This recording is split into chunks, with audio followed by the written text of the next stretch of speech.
Oh, good. Feel fucking ready.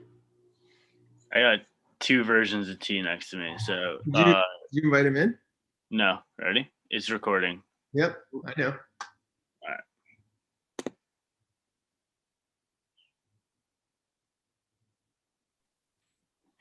Boom. That's it.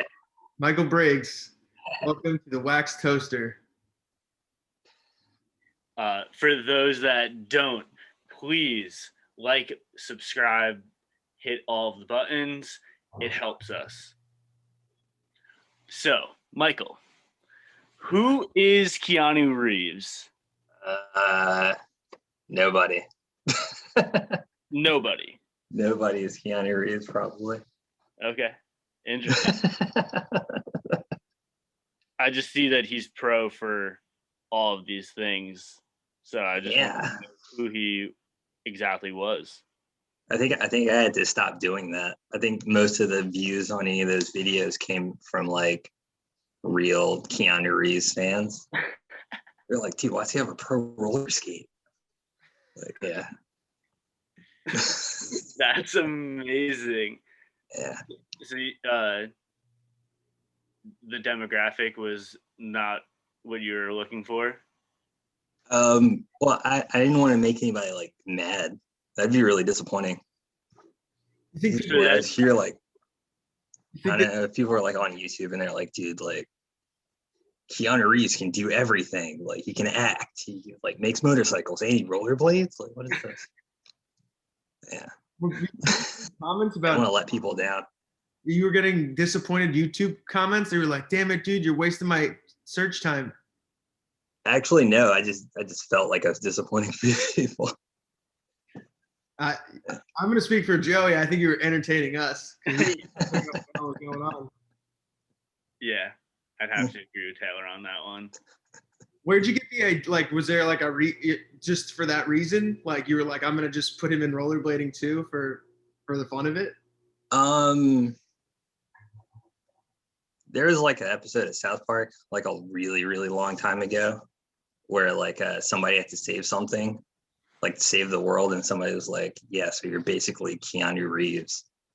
And I think that was around the time like when Constantine came out. And everyone was like, yeah, Keanu Reeves always saves the world. And then I did like some trick and like I just made like a stupid Facebook post and it just became like this running joke. Well, I ran it, but yeah, it went on for a long time. Well, you were right. I mean, he always saves the world, whether it's from AI or demons or his own mental. Yeah. Or if it's just wild stallions, he's still saving the world. It's fun. Yeah. Surfing. Yeah, he's saving everybody.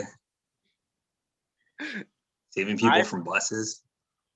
I thought that you were saying that you were saving rollerblading because in a way you kind of are.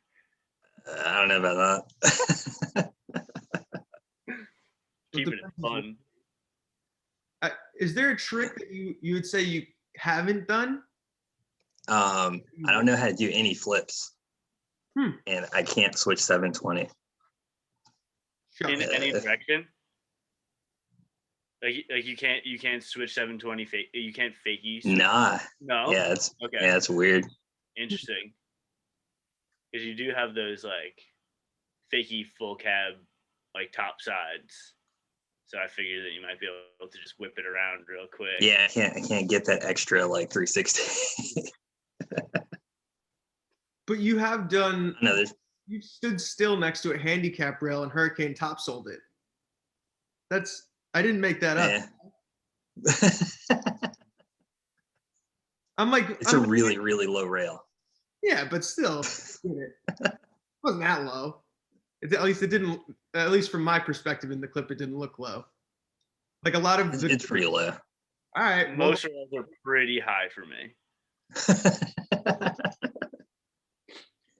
Okay, I can see that. Yeah, I don't know.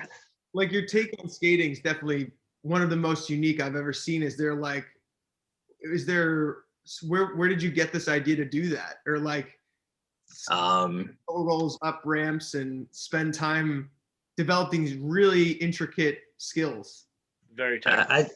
I don't know. I just watch a lot of like non-rollerblading edits, and like I used to skateboard, and so after a while, I hadn't skateboarded for a while, and then one day I kind of just felt like skateboarding, and then I was like, I didn't want to go buy a skateboard, so I decided to just do the things I wish I could do on a skateboard on skates, and that's kind of, yeah, I think that kind of led to it because So, they do more manuals and stuff. so they're Then like, eventually, like, I don't know, skateboarding got boring. And then I started looking at BMX. That's when I really started doing like long toe rolls or like manuals on like the higher things, stuff like that. Yeah. so you, Yeah, you were that's looking, something that I've always been really impressed with in both like biking and scootering, where they have a handlebar, like their ability to like take an impact and hold a manual, like Yeah. from like high parts, and like you have kind of figured out a way to do it off of very high ledges into toe rolls and like heel rolls, which is super impressive. Yeah. Yeah, it's pretty. I think what Taylor's asking is like, what drives you to? I mean, to take the time. I don't know. Yeah, It's something to do. It's a challenge, I guess. Yeah. yeah, because it seems like everything you choose to do is a full challenge. Yeah. Like I like only do the hardest things I can think of. it does seem Yeah. like that. Do you enjoy sessioning? Kind of, yeah, most of the time. Okay. Like a lot of times when I don't feel like skating, then I'll only try like a hard trick, which ends up being most of the time I skate. I mean, I don't know. I mean, I do it so much that like it's kind of just like a thing you do, Okay. and then it just feels like work. So the days where I'm like excited to go do it, then I might actually just like, I don't know, do a bunch of soul grinds. But if I'm like, oh man, I just like, if I feel like sitting around or something, then I'll be like, oh, I should go film a trick. Then I'll go to the skate park or something and just like only do like one hard trick and leave. Very interesting. I like that a lot. so just to clarify, your approach is if you feel lazy, that's the absolute best time to go do a hard trick at the skate park and just get out of there. Yeah. That's sick. I fuck with that so heavy, man. That's so sick. Especially with street skating, because I actually don't like sessioning street, because like around here it's just so bad. So for that, most of the time it really is just like go to the spot, do the trick, and come home. And just Like to that. just to clarify, where is here that you were? I'm a little south of Richmond in Petersburg, North Virginia. Virginia. Yeah, So how far are you from like DC? like 100 miles. So like an hour and change? Yeah, almost. It's almost like 2.5 hours actually. Yeah, it's probably more than 100 miles. It's like 130. But Oh yeah. shit. Okay. Yeah. I didn't mean to cut you off when you were talking about. And where was it once again? In what town? Oh, I'm in Petersburg. It's like Petersburg. half an hour outside of like the main city of Richmond. Okay. Yeah.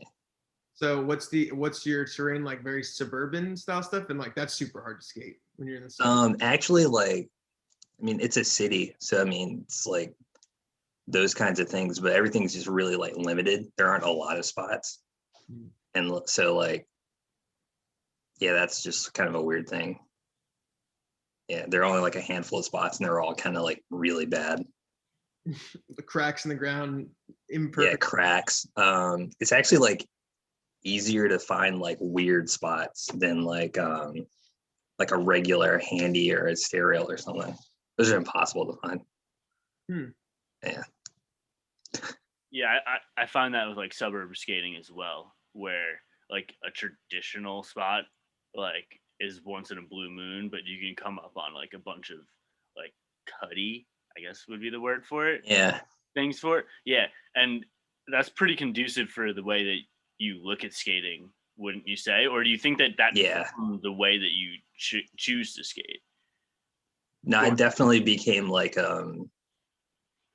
it became like conducive because I just used to like everyone else around here would just like look for like normal spots and then like just try to do regular tricks on those. And then when I started doing like different types of tricks in skate parks, then I like immediately knew like all the spots we've been driving past forever, like where those were. Now I like only skate those. Yeah. That's so sick. They're closer too. Like all the like normal stuff is like an hour away.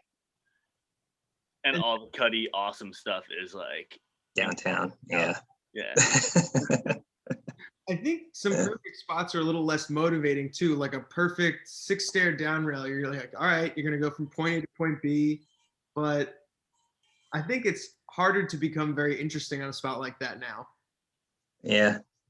I mean, like I don't know. Like, yeah, if you go to like a normal spot, you'd have to do something like that. I don't know. I think at least this would be like outside of my abilities. Like I'm not like Brian Aragon. Like I can't just like 360 topsoil any rail. But so like you can do some rails. Yeah.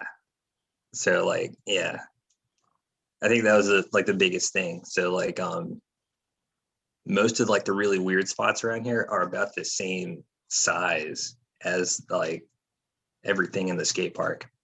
So if I can do it in the skate park, I can do it there. And then it'll count as a street spot. And it'll usually be like really weird. So that helps. Do you feel like you get more of a sense of accomplishment from the street spot? Yes, but usually because I would try to find spots that are like really weird. So like that fence that I like tree fish. Yeah. Like there aren't any other things like that. There's nothing like that in the skate park, but at the same time, it's really low. So I know I could tree fish it. Did you do other tricks on it first before you did that? Or like every once in a while, I'll just like go there to like just do a trick on it, just because I know it'll get like a lot of attention, like on Instagram or something. But it's like actually like super easy to skate. It slides like super fast. You don't actually get stuck on those bumps. Yeah, it looks like the right amount of ridge where if you just are a little heel, like it's just, or like whatever is the backwards direction, like it's just gonna float over it. Yeah. Fucking fun, man. And they wrap around that school too. So yeah. Oh no shit. So you can like potentially you could do like lines and stuff. Yeah. I just always go there by myself there. Yeah. So that true fish wasn't very difficult for you to do? No. How long did it take you, would you say? I was out there for maybe half an hour because I hadn't like skated in a few days because it's been like cold and rainy and snowy and stuff. So I had to like just get used to like jumping. But after I locked like a couple, I was on it. Yeah. Damn, well, that one fired to the internet pretty far. I saw it. Yeah. I actually did that because like you can put songs on like reels or whatever. So I was like, all right, I'm gonna like put a song I made that's on Spotify, like on an Instagram clip. So I just went out and did that because I figured it would get a lot of views. So is your name on Spotify just Michael Briggs? What do you? It's I changed it to Ghost Boobs, so it's just the same as my Instagram. Ghost Boobs on Spotify. Yeah. Everybody, we'll play the music. It's a good idea. I've been talking about this idea I want to do for reels. Have you seen like, do you get fed those Instagram ads where there's like attractive young women that just dance away from the camera on their reels and there's like music and they just kind of do some spins? Actually, no. Most of the ads I get are for like cereal or something. I don't know. Yeah. What kind of cereal? I haven't seen too many of this. What kind of cereal they're trying to feed you? I don't know. I don't pay that much attention to ads on Instagram. Are you a big cereal connoisseur? No. Yeah. Yeah. I don't know. They're really trying to target you, dude. Yeah, I don't know. I don't look up things on Google that often. And like anything I do look up, that's what I get ads for. So it's a bunch of like really dumb things that were like never relevant. Yeah. Like cereal, different brand. Yeah, like cereal. So you were saying like you went from skateboarding to rollerblading, and then you didn't want to get a skateboard again, so you watched skateboarding to influence your skating. Yeah, because yeah, not there aren't too many rollerbladers around here, but and rollerbladers kind of notoriously hate skating around here because of the spots, but skateboarders love it. So I kind of just wanted to like have as much fun as they were having. Good mentality, especially if every other rollerblader isn't having fun. Yeah. Yeah, What probably, are they doing wrong? yeah. Yeah, Seems it got weird. a bunch of guys are just grumpy because they're skating around and not having fun. Yeah. Yeah. Sick, dude. Don't do it then. Like, Yeah. but I'm glad that you skate, and it's pretty interesting. So you really don't have many people to skate with in your area. Nah. I'm usually skating by myself. Yeah. I'm trying to think who is from like Richmond area. Like There are people, but they skate like every once in a while. okay. Yeah. There's like a handful of guys that might skate like maybe once or twice a month. Sometimes. Sometimes I'll go like years without skating with other people there. Oh, wild. How long has it Yeah. been since the last time you skated with someone?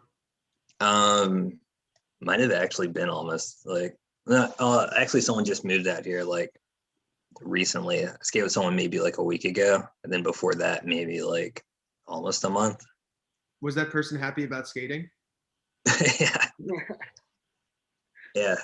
I know. Yeah, things have changed. Like 10 years ago, like no one, like a handful of people moved to Richmond, and then like I skated with them once and like never heard from them again. They'd be like, "Oh, dude, I saw this like 20-stair rail like on the way down here. It's like we should skate that sometime." I'm like, yeah. I don't know what you're trying to do, but that is not the same thing that I'm trying to do. Yeah, I know, right? But yeah, things have changed. I feel like so many people are getting back into skating and are actually pursuing it. Yeah. Yeah. So the dude that you've been skating with is he just moved there? Yeah. I mean, I skated with them once. I didn't really like skate that much. Kind of just like talked about wheels, I think. Nice. Gave him some recommendations. Well, I don't know. I don't know. He's like probably knows more about skate products than I do. So I just kind of try to use the same thing over and over again. Yeah, I'm really bad with skate products. I don't look at the new stuff that's Yeah. often until I am totally done with whatever I'm using. Then I'm not really looking too hard. Yeah, like I've been on Shadow, so like most of like the innovations in skating have kind of just like flown like past me. Like I don't know anything about liners or like any of that. Yeah. Are you just set with shadows too? Like, what's your like? You've been skating that now for over 10 years, right? Oh well, yeah. I've been using Shadows the whole time that Shadows have been out. So I guess almost 15 years, I guess. I don't know. When did the first Shadow come out? It's been as long as I've been skating because that was the first skate that I like chose. Really? Oh, wow. Yeah, I had Solomon's, and then I chose a pair of Dustin Latimer, like the original Shadows. So since 2005, at least, yeah. So at least 15 years. Wow. Doesn't sound Yeah, like I remember when those like came out. I like pre-ordered them and got like 2-day delivery. So it was like a $400 skate. Nice. It was worth it, right? Put your foot in those bamboo gels. I got the wrong size though. That was before anybody knew you could size down. So I had like the large shell for a little while. And then like I figured they were like universal, and I bought like the base plates for a small, and they didn't fit. So I like sawed the like slider knobs on them and still like screwed them into like a large shell anyway. It was really weird. so. You So got this for a while then. 15 years ago you started skating shadows. So what were you skating before the shadows, or was there a period before? Pretty much whatever Chris Farmer was skating, because I was still very impressionable. So was he like Deshi probably at that time type Yeah, stuff? it was Solomon's. So- Yeah. So Solomon's, and then before that Deshi, and then before that TRS, and before that Thrones. I had like 4 pairs of Thrones. How long have you been skating? I think 97, 98. Damn. Wow. Yeah. So I think I rode on the Winter Clash thing like 1998. Yeah. So how did you get into skating? Was it just because it was around at that point? It was just popular, or like I think so. Yeah. influence that you remember? Yeah, there wasn't anyone around that was like, oh, dude, you should try skate. Yeah, rollerblades were just like the cool thing. Yeah. If you don't mind me asking, how old are you? I'm 35. Okay, Yeah. sick. That makes more sense. So you were Yeah. like, yeah. Because Yeah, if I was like 25, that'd be weird. well, no, like my homie Scott, he's only like 2 years older than me, but he's been skating since like '99, and you know, he Yeah. has all those like same memories, but Yeah. from when he was like a child. Yeah, most people I know that have been skating as long as me have been like, they've actually been skating like, well, not have been skating as long as me. People my age have been skating like way longer than me. Like everyone else I know that's like my age or like maybe 1 or 2 years older started skating in like 1990. Whoa. Yeah. That's like Kind almost of weird. first generation of skaters type deal. Yeah. Yeah, it's pretty. Yeah, I was trying to do the math on what generation me and Taylor are. I think we're like 5 or 6, but Who knows? I don't know. yeah, it's a hard one to figure out. Sometimes I don't even like count the first generation, like the guys that really started skating before there were like tricks. Interesting. I kind of feel like that like bled into like the people that started just doing tricks. I get to hang out with BJ Bernhardt sometimes, and I know where he started. His was like just before the 90s. There's footage of him doing like flips over cars, and I still think, like, when I see that, I'm like, well, he's probably Yeah. Gen. Yeah, that's kind of how I see it too. Yeah. Yeah, where he it started out not doing tricks, but then Yeah. flipping over cars and shit. Gen 1. That shit's tight. So Wish I could flip. you haven't never tried a foam pit or anything? There aren't any foam pits around here. Have you ever done like a Woodward, or what year is it or anything? I went to Woodward when I first started skating, and like I had no idea how to do anything, and like no one I knew had like a trampoline or anything. So yeah, I was just never learned how to flip. Everyone I know that can flip, they learned when they were like a little kid, Yeah, I did. like in the pools and stuff, and it's never happened. Now that you mention it, I was like, yeah, I guess that you have to practice that when you're very young. I only got the Yeah. no backs. Backs is too scary. Yeah, it's creepy. Both suck. Yeah, when I was like 5, I went to like one of those like Discovery Zone, I think. At Woodward? No, it was just like a warehouse, or it was like a place for kids to run around. Oh, okay. Yeah, Like, in Richmond. Yeah, and like I tried to do a backflip and like immediately landed on like my head, Didn't and commit. it kind of just scared the crap out of me. Yeah, that'll do it, dude. You have to do that once to be like, Yeah. head stays above feet. Yeah. so are there any skaters that you particularly like? Or like now that you see, or like, are there like when things come out, are there certain people that you're like, oh, this guy's released something, I want to check this out? Yeah, probably like the same people that like everyone else does.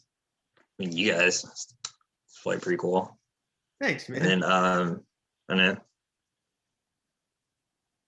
Yeah, I feel like I'm about to just name people that everyone else names, like Soichiro, or like Eugen, or like Bobby Spassoff. Yeah, I think what Taylor's more asking is like, Yeah. you like traditional skating, like you like Yeah. like the Aragon style, and then you like Yeah, it's super impressive. I don't think I've ever been more impressed by like watching Brian Aragon skate in real life than like anything else. It's crazy. that's crazy. Where did you see him skate that like you got that impression? There used to be an indoor skate park around here, and like somehow they convinced like back when they were doing like the RFCC tours, they got those guys to come out. So I just watched like a bunch like Julian Baugh and I think Scott Razor and I think Brent Hicks. You're talking about like the Razors team at the time. Yeah. Cool. And like Broska and Shima was there. Oh, okay. Yeah. Very I sick. think it was just like a sunshine thing. Oh. Yeah. Was that like your first event where you saw like high level skating type thing? Outside of a contest, yeah. Because I'd gone to like random ASA contest and seeing like a lot of the same people, but I never just like watched them skating around. That's like the most impressive, I think, to watch people like skate around instead of like in contest. Where they're trying to perform more. As Yeah. Like, yeah. Like seeing what they do, like, yeah, just like dicking around and like watching really good people bail. It's crazy. Because they don't like fall like the rest of us. They don't get hurt. They get back up and they can keep going. Or they just don't miss tricks. Yeah, and when they do, it seems like so proficient. Like, okay, Yeah. we're just sliding in this direction now. Yeah, totally. I mentioned this to Joey before. I thought you were going to pick out people like, for example, Scott Blackmore, because I see his style of skating and yours is in like a similar category. Are you not as hyped on his stuff, or like, or do you have like a wide view? Like, Well, there's kind of like a space where like I just haven't really seen a lot of him in a while. Like him and like Harry Abel haven't been like as active, I guess. So yeah, anytime, like everything they do is impressive, definitely. Yeah, it seems. But I guess since they're just not like always at like the forefront of like my Instagram feed, they're at like the back of the list, I guess. Yeah, it sounds like you're a general fan of any type of skating that's well done or put together with some sort of intent. And you take a lot of skating that's out there and you redo it in your own way. You're kind of notorious for the re-edits. The Broskow one. Oh yeah. That Torres filmed, and then this most recent one. I wanted to ask you, what was your motivation to do those? It's something to do, I guess, kind of. Yeah. That's kind of it. After a while, I kind of started to feel like maybe someone might like look forward to him. So every once in a while, I'll be like, "Oh, I haven't done this in a while. I should do one." You should.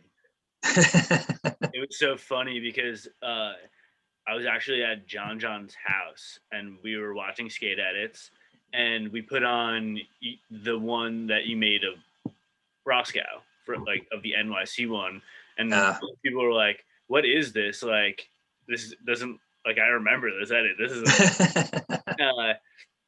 And then the Drake comes on, and everybody lost their shit. Like, it's awesome. Yeah, it's amazing. But then, like 2 days later, you made the John one, which I just thought was pretty. Oh wow! Yeah, the way it lined up.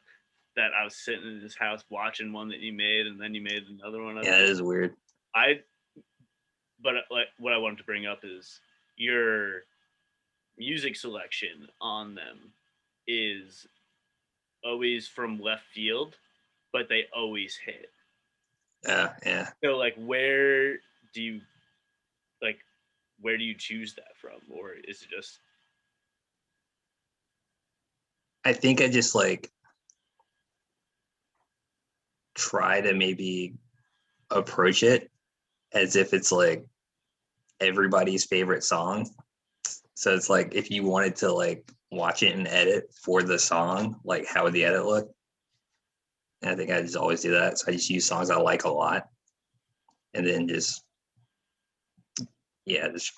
try to do it like that. I think like edit in a way that you focus more on the music than the skating. Cool. Yeah. Very interesting. Very, very interesting. I And that like does make sense now that you've said it. Yeah. What were you gonna say, Taylor? I like the certain level of focus you put on the skating. It's there when you need to see whatever kind of the meat of the thing is, but then the front and back end of it are kind of done in your own way. Yeah. Is there? You're not taking away from the skating. Like the skating is still like the meat and potatoes of the deal, but like it is definitely more focused on the music now that you say it. It does make sense. That's very interesting. I like that. Yeah, I like like a little while ago I kind of noticed that like maybe like skating got in the way. Like I watched something like once a long time ago, and like I remember thinking that like it could have been cut in a way that matched the song better, but it would have like cut tricks off, and like no one would have like wanted to watch that. And I was like, well, maybe if you did it just right, it would be okay, because the song would be good and people would just be like still moving forward with the song. So the edit you saw, you thought that it could have been put together in a more organized way with the rest of the tracks and everything involved with the edit. Yeah. Which can you? I don't remember what it was. Yeah. That's fine. Who knows? So is that what motivated the re-edits, or was that the re-edits were just like something you just started? Well, I mean, like the way I edit kind of changed around that time when I started to like have like way faster like jump cuts and stuff to like go with the music more. Was there like an inspiration that you had to like do things in that way, or was it just something you were just kind of in your I think it's just like the kinds of things I like to look at. Like what? Like before I started making any kind of edits, like the edits that I liked a lot, like right before I started making edits were like Lonnie Gallegos, like around the time that like Fade Nation and like Too Faded came out. So like especially the JC Rose section in Too Faded is cut super, super fast. I like that a lot. So I kind of wanted to like do stuff like that. And that's like late 2000s, right? Around that time? Yeah, I think so. Yeah. And that's when you started to edit like fast. Yeah. Were you filming your own material and making the edits like that? Yeah, that was kind of why I started filming myself skating, was to have something to edit. And then I just didn't want to do the same tricks over and over again. So I had to learn new tricks to always have something to edit. Yeah. Well, you motivate yourself better than most. For real, dude. I don't even know how you. Motivation's a weird ass thing, man. And yeah. So motivated to create stuff just by yourself and then make it new, force yourself to do it every time. I think that's so sick, dude. Yeah. I don't know. It's a good way to kill time. I remember the first time I tried to edit something, it took like 3 hours. And I was like, wow, this is crazy, but it's a solid way to kill 3 hours. So, yeah. Damn, dude. I don't know. If I didn't like edit, I'd probably be making like model trains or something. Damn, that'd be fucking awesome. Model trains are pretty sick, especially if you get like the track that like runs around your like yeah, thing. That shit's sick. Taylor, you're not into model trains? I could leave them. You can leave them? I think that adds clutter to the space, and I just don't want something buzzing around my house. Yeah, I wouldn't want that either. Nah, I like a little bit of clutter. Yeah, like on Christmas tree. How unnecessary is that? Oh, dude, that thing sucked. Yeah, it's not meant to go that way. Joey had an upside down Christmas tree. I just like to rag on him for different odd choices. That's weird. Like on purpose or like? Yeah, it came that way from Amazon. Oh, really? Yeah. Really? Whoa. Weird. You guys looked that up? What? You just Googled that or something, or Amazoned it? Well, the story was that like we had hung one from the ceiling when I was living in Colorado, and I thought that was funny. And then my mom looked it up and found one on Amazon, so she bought one for it was like fucking like $20 or some shit. It's really shitty, but now it exists at my house. This upside down tree it's made to be upside down. Oh, whoa. Okay. Yeah, I don't fucking know, man. I thought you meant that like you bought a tree that you had to put together, but like somehow they like messed up so bad that everything was in reverse. So when you put it together right, it was upside down. That would have been way sicker. Nah, this is Yeah. definitely just some like dumb inside joke stuff. Yeah, okay. It is an upside down tree. Did you put up a Christmas tree this year? Nah. No? Yeah. I don't really celebrate any holidays too much. Do you have a favorite holiday? Nah. No. I'm not a holiday person. That's cool. Are you a birthday guy? No, Me either. definitely not a birthday person. Yeah. I'd rather just have it go. People ask me what I want. Yeah. I want to be left alone on my birthday. Why do we have to do something special on my birthday? Let's do something special on anyone else's birthday. Can't mine just be a normal day for everyone else? I kind of don't care. Yeah. I think- I'll take a good meal. That's about it. I agree to that. That's usually what I agree to. Yeah, that's a good agree. Like we got to do something. Let's get fed, motherfucker. Do you do anything extra to like improve your skating or your body over time, like dietary or like fitness stuff? No, You stretch. I do stretch right before I skate, like a little bit. I do like a leg stretch and then like a squat, and that's about it. Yeah. I mean, like you're not really flexing your upper body that much. Yeah, so I don't really need to do anything like up here. Yeah. Yeah. As long as the legs are functioning, you'll be all right. For a little while, I was thinking I needed to like strengthen my arms to keep them from like waving around, like when I spun around and stuff. And then I stopped caring. I started to try to do more grabs. Are you? I really like when you do like the hands down stuff, like the overly dramatic hands down. I think it's hilarious. Definitely. Those are weird. Those are like weirdly hard. You actually inspired me to try and put my hands down while doing toe rolls. You at one point you brought up the question whether or not it's necessary. Oh yeah, how we go like this? Yeah. And it definitely helps. But it's not necessary, I don't think. I think you only need one. One up. Yeah. What are you gonna do with the other one though? I don't know, just put it down or something. Yeah, you can put. Yeah. Yeah. Would it be the opposite hand that you're toe rolling, or like the same side? Probably opposite, right?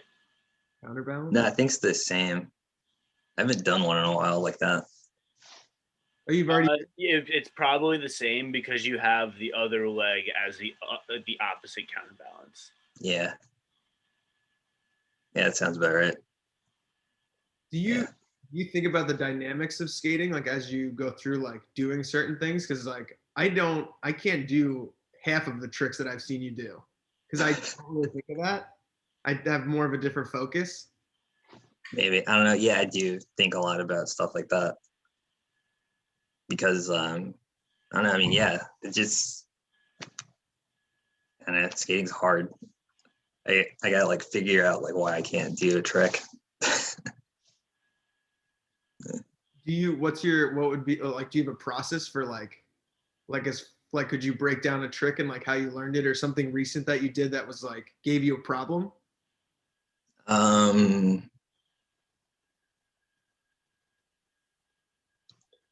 Like, for example, do you ever like, are you ever having difficulty with a trick that you're trying to film and you're like, I can't fucking do this for some reason? Do you look at the clips and be like, all right, I'm doing this, but I need to do this in order to like do it? Is that part of your process? Yeah, sometimes, but not like, I don't like sit down and analyze like my own skating like a professional like football player, like replaying plays or anything. But I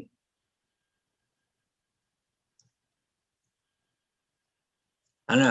I focus on like details, but it's usually details that are outside of my control. Like if I realize what's going wrong, you know, like most of the time I can't fix it. Yeah. Okay. Like a big thing I've been working on recently is like notice when I try to spin to the right, like my left hand goes behind my back instead of like coming in front. Oh. Yeah. Yeah, like I spin to the left, so like you usually swing it like your front, like your right arm in front of you. But when I spin to the right, my body does the exact same thing that as if it's spinning to the left. Yeah. Oh, interesting. Interesting. Yeah, so I like try to like actively like keep my left arm in front of me. That's been like a weird side project, I guess, for the past couple of months. That probably makes it easy to do those counter rotation thing. Yeah. Where your body's already cocked, so if you spin switch, it like you can bring yourself back. Yeah. But then it just sucks if I try to like do a switch spin. Yeah. Yeah. Yeah. Do you have problems like when you're going fakie looking over either shoulder? Not too much, but I do have to like think about it to look over my switch shoulder. Switch shoulder like really hard. Correct. What? Your right shoulder is your switch shoulder? Yeah. Okay. Which is weird, I think. Most people like look over the opposite shoulder that they spin on, which is I've noticed. Really? Yeah. Interesting. You're talking about how you're saying that the natural shoulder is the one that you would like land a 180 with, like over, like the short one, or do you think it's the opposite? So like if you spin to the left, you look over the right shoulder, you think? Yeah, I noticed people that like spin to the left, if they were gonna do like a zero spin, they do it over the right shoulder. Well, I do that because it stops me from rotating by Really? lifting my shoulder. But I look over my left shoulder naturally. Yeah, okay. Yeah. Yeah. Now that we're breaking down a 180 in these shoulders, I was just thinking 180 is a really weird fucking trick. Because you spin one direction, but you look over the other, and that's the natural way to learn. It's like nobody jumps a 180 and then has anyone done that? That's how I do it naturally. Like jump a 180 and then switch your shoulder? Yeah, like I go like I almost like immediately go to my left shoulder. It's really annoying, honestly. Yeah, that's how I learned it. Yeah. I had to like really like learn how to like spin switch to even be able to like do like the 180. Yeah. I like switch 180s because I can leave my shoulder, you know. Yeah. You can still like keep your head forward and just turn there like your feet. Yeah. I just learned switch 180s recently, and I realized a good way to do it, but I don't know. I think it might be an underrated trick, the 180 now that we're breaking it down. Yeah. I think that you should 180 and land facing like completely backwards. That's the only proper way to do it. I think I've tried that probably. Or at least tried it like into tricks, like really just being like backwards and trying to jump. That is definitely interesting. Yeah. It's fun for like if you look like between your legs, you know, you like just something like Danny Beer could probably do. Yeah. I don't think I'm flexible enough for that. You can't, no. To look between my legs after I land? Yeah, probably not. I'll just tip over. After you land, damn, that's sick. I was thinking like as the. Oh, you mean like on the approach? Yeah. Yeah, I totally couldn't do that. If I tried that like over steps, I'd just like not jump probably. If I just like roll down, it's like falling forward. Yeah. Well, I don't know. Well, no, yeah, I couldn't do it. Yeah. So what's up with Young Gang? Nothing. Nothing. They're just on a hiatus. Like I guess, yeah. team's on break. yeah, because specific people, if you want names, I can tell you them, but they want shirts. Well, I mean, I sold the last one that I had. Recently? Yeah. Really? Yeah. So is there gonna be a rerun, or that's the end of it? that was from the first run. Yeah. I made like 12, and I just finally sold the first one. I mean, the last one. No shit. That seems like you weren't trying to sell them. Yeah, not really. Okay. Yeah, I'm not good at stuff like that. Because people would be hyped to buy them, namely Jeremy Soderbergh.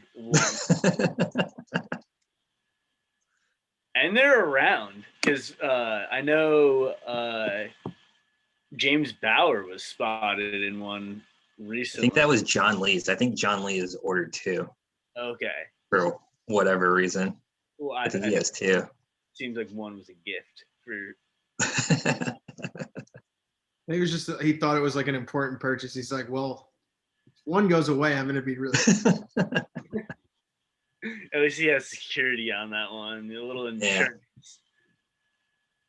Yeah. That's amazing. But yeah, I think that a lot of people would appreciate some shirts in an XL. I don't know. I don't know. Those are like kind of expensive. Yeah, when you do those short numbers like that, like it was like a lot. It was like $200, I think. Damn. Yeah. Insane. I don't really know like about like sourcing like places to get like stuff screen printed. So I went to like the first place I saw online. I might know a guy. I mean, I think I still got the file. It's just like a PNG file. Yeah. Yeah. You don't have the screens though. That was like through the company. Yeah. Okay. They just did that all like on their own. Yeah. So when did you start producing music? It's actually been like almost 8 years, but it was like around the time like vaporwave was kind of becoming like super popular, and I figured, well, I already like chop up songs to like shorten them for like edits and stuff, so I figured I could probably make like a loop. I think I just kind of went from there. Is vaporwave an audio workspace?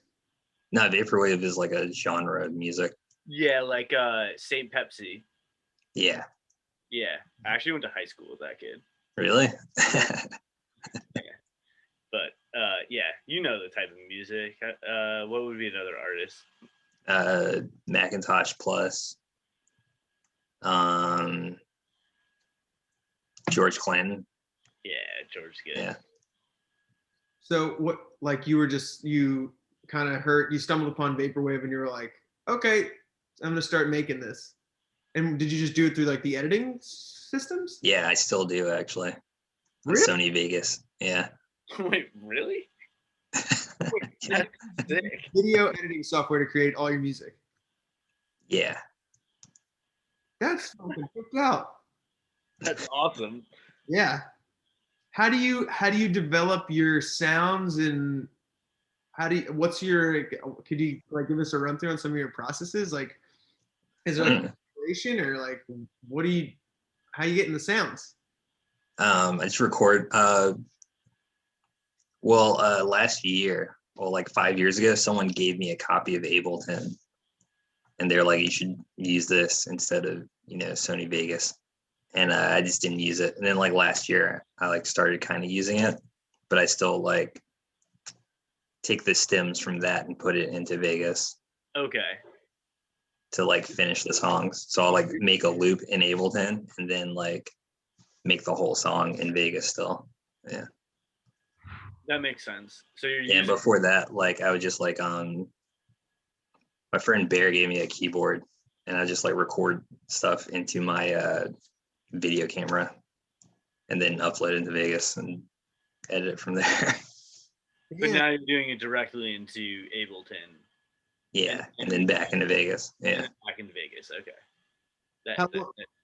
How long have you been using that Sony Vegas app? It was the first thing I used when I got it, like an HD camera. So like 2007 or 8, maybe. Like I'm using Vegas 8. I think they're at 18 now. Whoa. Yeah, it's really old. I'm surprised it still works. Fuck the update. Yeah. I was always like kind of afraid of the update because like I have like a pirated version, and I'm like, oh, if I get the update, like, will they find out? Like, yeah, I don't know. They switch the way you like it. Yeah. Yeah, they're fucking. This is about your music. This is something I don't think you'd find out through normal avenues. But when I made "Hit It Wet," I hit you up for the song we used for Phil. And Yeah. that what track did I use again? I think I called it "Guns in the Back." Guns in the Back. Yeah.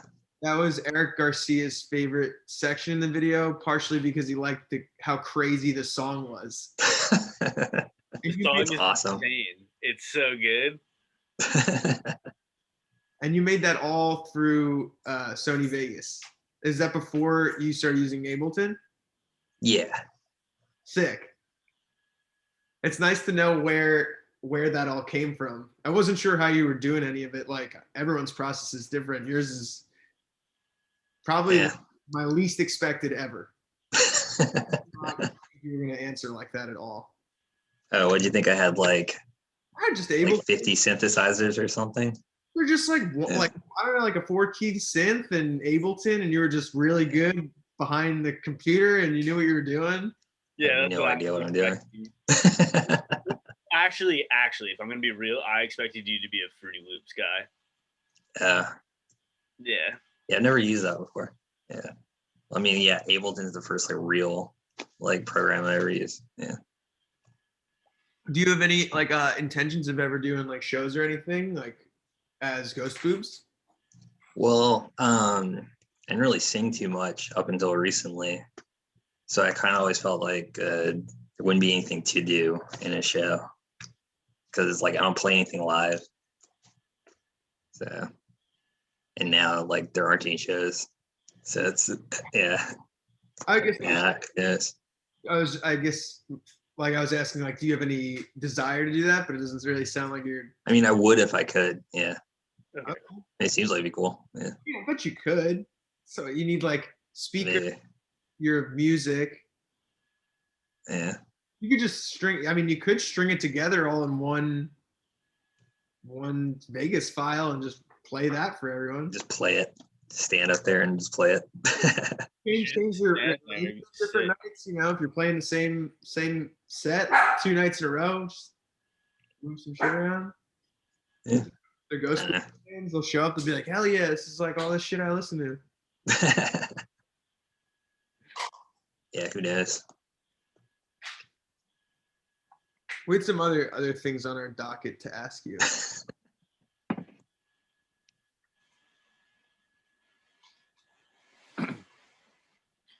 Yeah, dude.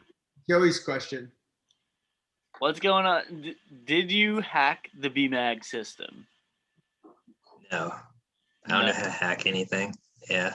So how you apparently were supposed to win every category for the BMAG award. And I don't know if that's real or not. Yeah, it's like another running joke. I think like 2 years ago, I just started like trying to get people to vote for me. Well, it's working, first of all. And I think that you're getting gypped. I think that you should be on the list for this is a democracy. And if rollerblading isn't a democracy, how could we expect democracies in larger communities? It's a good point. It's bullshit. You Oh. should be on that docket, and I would have loved to vote for you. I personally put Lorb for almost everything. So vote for lube.com.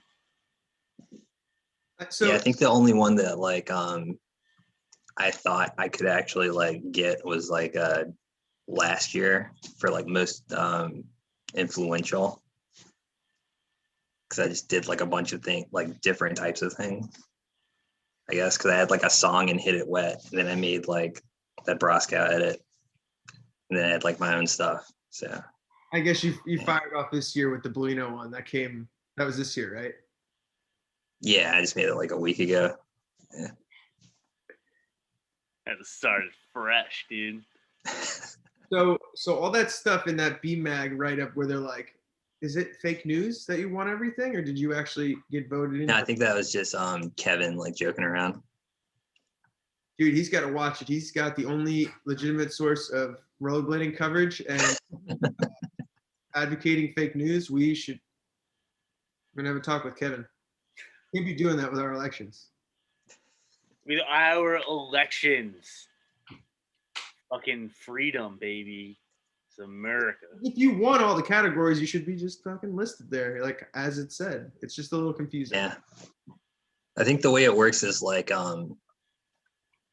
everyone picks like their own nominees, and then like the top ones out of that are like the official nominees. Yeah, and I think that you should be on every one of those official lists if your name was supposed to be on there. Yeah, but I don't think too many people. Yeah, I don't think too many people know who I am. I think you're estimating your pull in this democracy, bud, in our republic. Yeah, I don't know. I don't think I'm like the first person that come to mind for too many things in skating for most people. I was excited when I got to meet you at the BPSO last year. I didn't expect to see you there. Oh yeah, that was like a last minute trip. That was 2 years ago, right? Yeah, it was like 2 years ago. Yeah. Yeah, we met there also. Yeah. Briefly. What brought you to that one? What was so last? I just hadn't been anywhere in a while. And I was like, why not go there? I convinced my friend to go. So when I had to like drive to New York by myself. How long did you guys stay? Did you guys like stay like a weekend or? Yeah, just for like the weekend. What'd you think? How was your experience at the BPSO in NYC? Well, like I literally got there right after they had like taken that dude out of the park. What was that year? Yeah, it was that year. So that wasn't the best first impression. Can you describe the scene that you walked into? As we were walking down to the skate park, like a dude that knew Eddie like showed up, and he had like tears in his eyes. And he's like, dude, like my friend like just got taken to the hospital. And we're like, what happened? And then like we walked back into the park and like hanging out. And I thought I stepped in Kool-Aid, but it was like a giant blood stain. Like I'd never seen that much blood like on the ground in my life.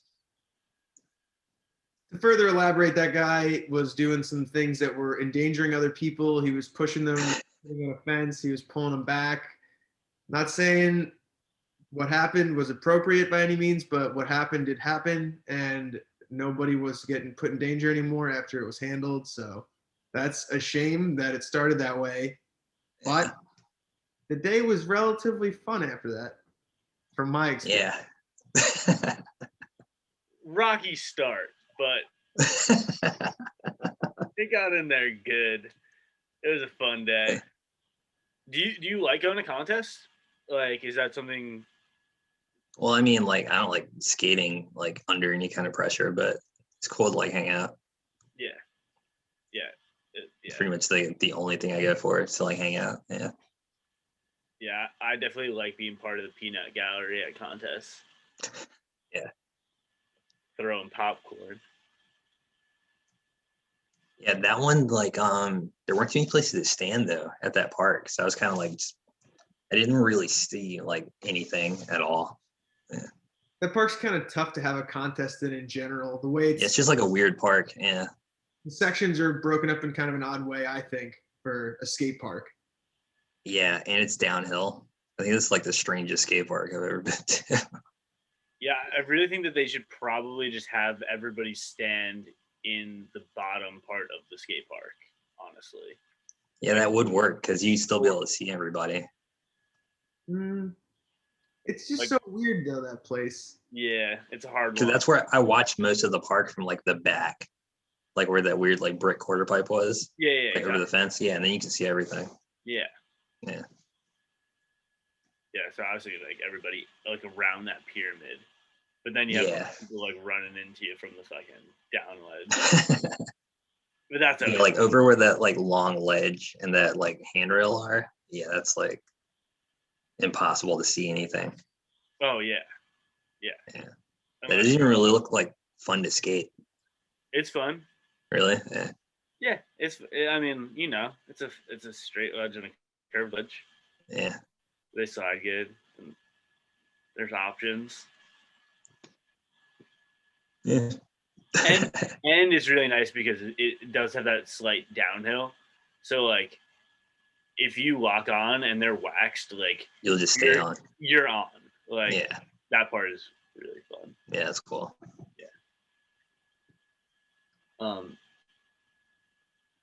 Shit. What contest would you want to go to next if there is one? I don't know. Have you ever been to like a powwow? That's kind of close to you. No, I've never been to Power. I went to Bitter Cold like every year. And like I didn't go to the very last one. When it was the It kind of most. sucked. Oh, or are you talking about Like- the last bitter cold? Yeah, the last Bitter Cold. Yeah. Yeah, that Ever was, since then, like all the contests have been like way further away. Like even Powwow, I think is technically like further away than Detroit. that contest was kind of a weird. It was basically the American version of Winter Clash, as far as what I experienced when I went, and scale. Being in a park. What it's- at Bitter Cold? Yeah, that's Yeah. and it's kind of, it was central in America, so that a lot of different parts would go. Yeah. When they moved it to Detroit, way more people started showing up. It used to be in like the middle of nowhere in like Ohio, Oh, at like Vertigo, and it sucked. is that when they had the videos and it was like Yeah, because like all that was there is like that one like start rail. That's like all anybody skated. down There's like bottom. nowhere to sit. Yeah. Yeah, it was But then horrible. they moved a couple places. Yeah, after that, they had it at that one like bike park where everything was like spread super far apart and stuff. The one where like Broskow did like the long 5. Yeah. Yeah. That was crazy. Yeah. And then but yeah, and then it goes to modern. So Yeah. sounds like you were moving around between all of them. Like you went to Ohio and then where it traveled after. Yeah, we just went to all of them. Yeah. It was like the trip of the year, kind of. Definitely in the winter months, it's like you're skating so. Yeah, there's nothing else to do. Yeah. You said you get snow and stuff down where you live, right? A little bit. Yeah. It's not like New York or anything. Yeah, It it's snows like once a year. seasonal change though, and you definitely have a winter. So Yeah. you were saying earlier, it's like it's hard to get your body going when it's that cold. Yeah, I don't usually skate if it's like below 40 degrees. Yeah. Fair. That's definitely fair. Yeah. I haven't done it in a while. It's been quite some time. Yeah, it sucks. Like around that temperature, if you like slap your hand on the ground, it like stings. Yeah, screw that. And then like I can't like unbuckle my skates because I can't feel my fingers. I think you get weirder cuts too when it's cold. Like you're more susceptible to these crazy scrapes.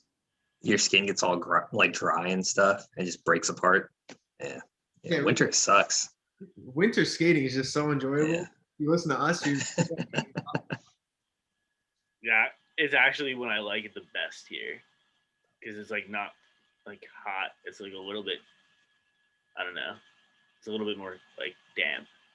Yeah, I went to California like twice, like We're in California. maybe like 2006 and like 2007 around like LA. Okay. in like the middle of the summer, and it was awful. Oh. Like 100 degrees, and it was like 0% humidity. Yeah. It's pretty dry, pretty hot during the summer, depending on where you are in the city, of course. Like by me, it's pretty. I'm pretty close to the water, so it's not Okay. hot. But if you go inland, it gets fucking pretty brutal. Yeah, I remember we went out to like Six Flags, and it was like so bad. Yeah, out there it's not fun. Dry as shit. It was like 110 degrees that day. Was it a water park, Six Flags, or was it like a? No, it's like a regular like roller coaster, Six Flags. I think they have a Hurricane Harbor now. Yeah. Yeah, but you said that this was like 2006, 7. Yeah. Yeah, I'm not sure about that. That's before my time. For sure.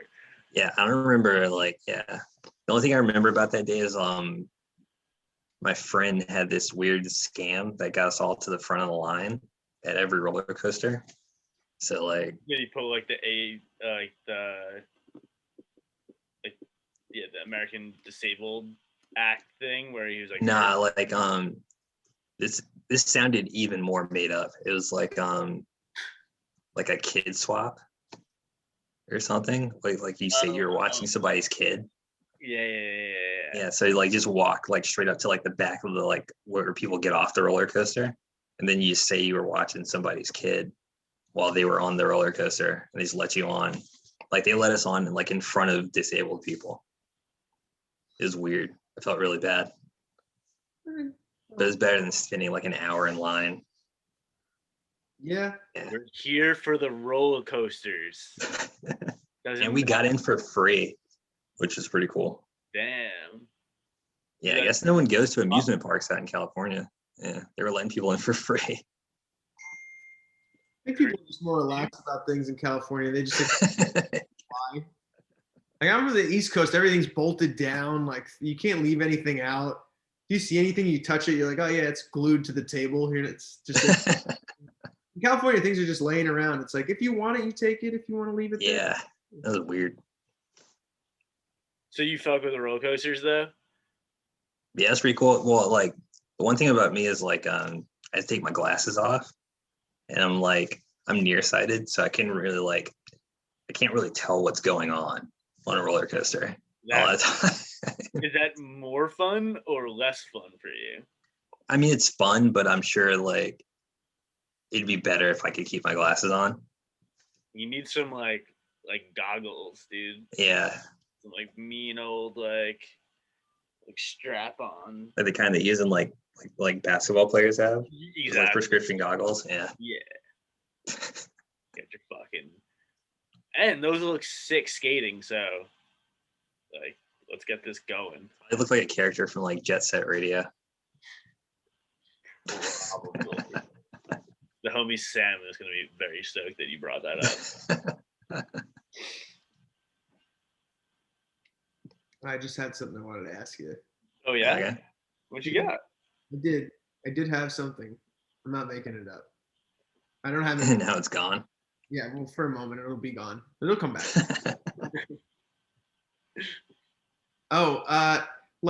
So your shadow collection. How do people just give you shadows at this point? Because you don't skate the 2.0 cuff. I personally hated it.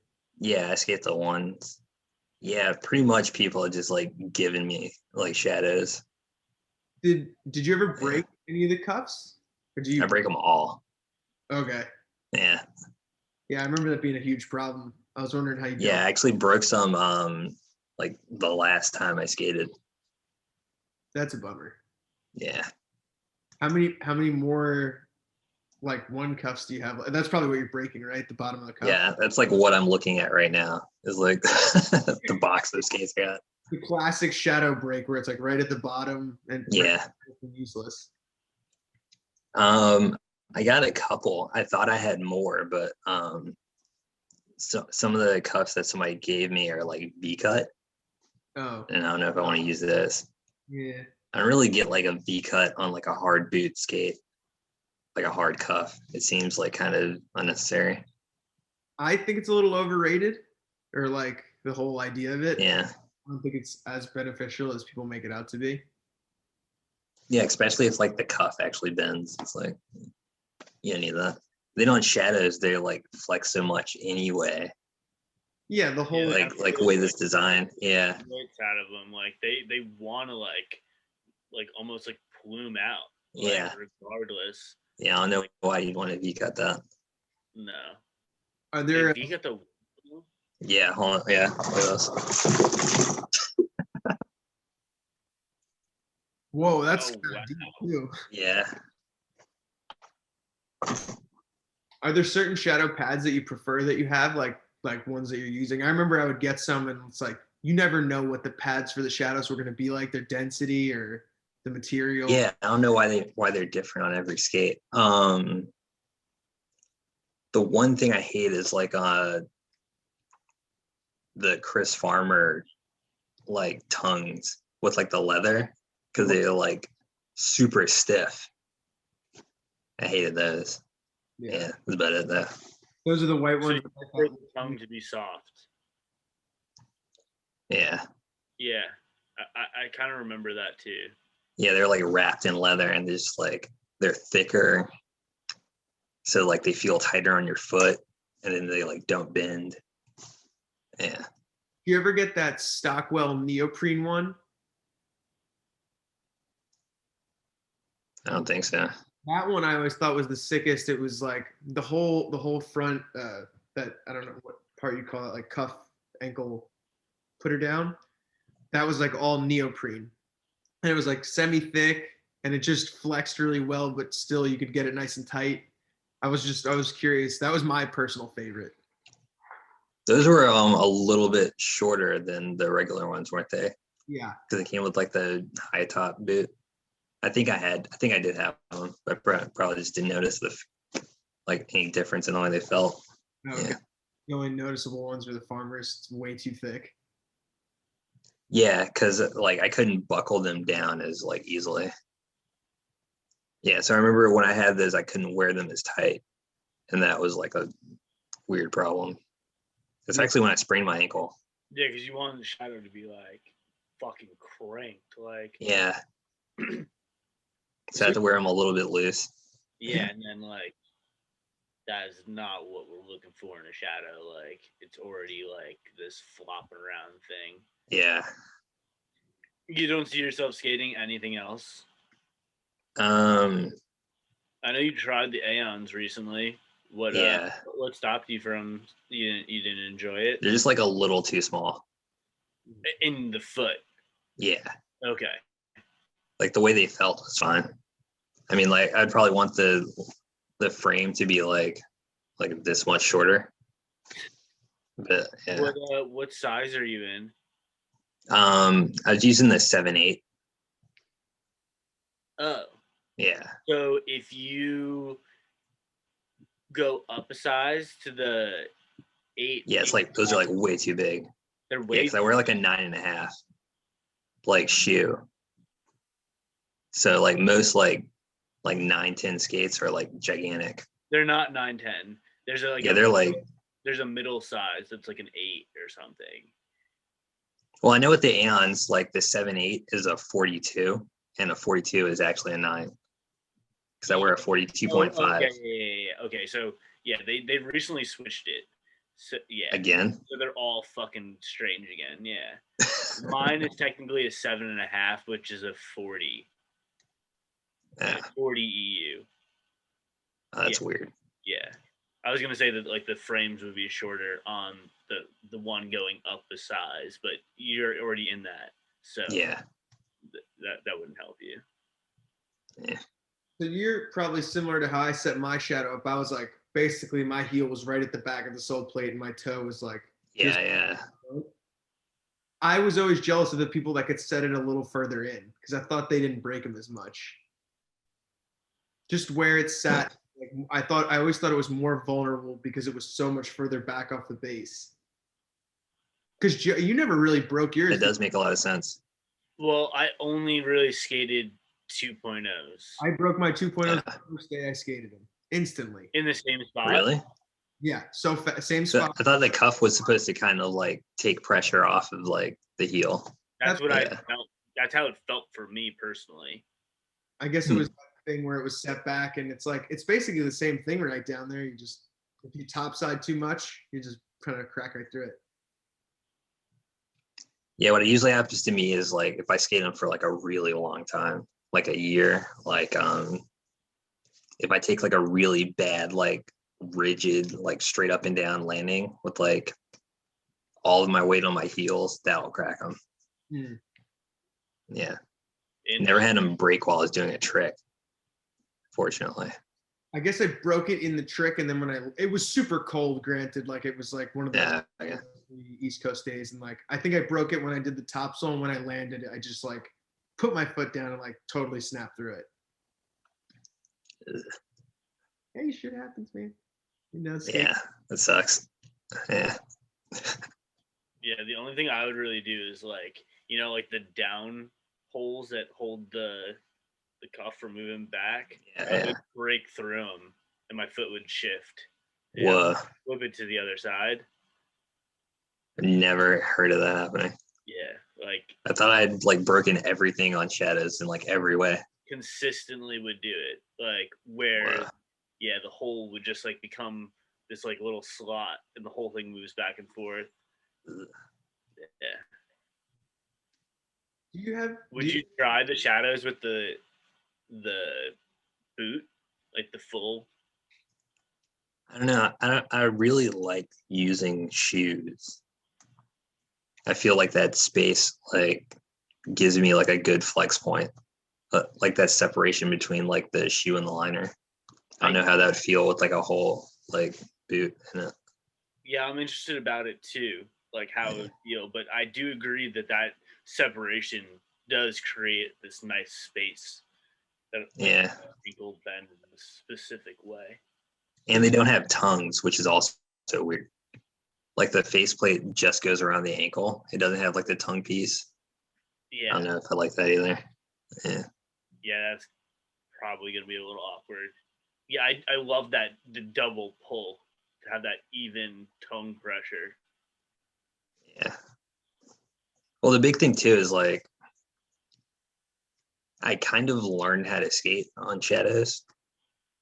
Like around the time shadows came out is when I started like actually like focus on skating and like try to like learn new things. So like I like don't know how to do tricks like in other skates. Yeah. You feel like it's that different at this point because Yeah, like dropping into ramps and everything just feels weird in like another skate. Yeah. Are you still skating foot wraps? Well, I mean, I always used these shoes from Walmart, but yeah, I'm still using them. They don't even make them anymore. So like the ones I have are like really like dead. Any reason why you like that Walmart shoe for it? When I decided to start using like a regular shoe instead of a foot wrap, it just happened to be the one because they were like $8. So Does it have like any like? Does it have like a? I know some shoes even have like a little back, similar to like. yeah, it has like more of a heel than like the regular foot wraps. Oh, okay, so it's probably better. I always thought the foot wraps. Yeah. Heel. Yeah, like the regular foot wraps, you feel like you're like leaning back kind of. Mm-hmm. That just felt awful. Yeah. Damn. Yeah, I feel like they have. I don't know. The Shadow had such a heel pad that. Yeah, but that like felt flat. I don't know. Yeah, like I can't like jump or spin or skate backwards if I'm in like a flat skate. So no carbons for you. Yeah. Even the Aeons felt kind of weird. Those are pretty flat. Yeah. The green ones now come with this like really fat heel pad, and I have to take them out. Like I prefer my foot to be like flat. Yeah, I can't do that. Yeah.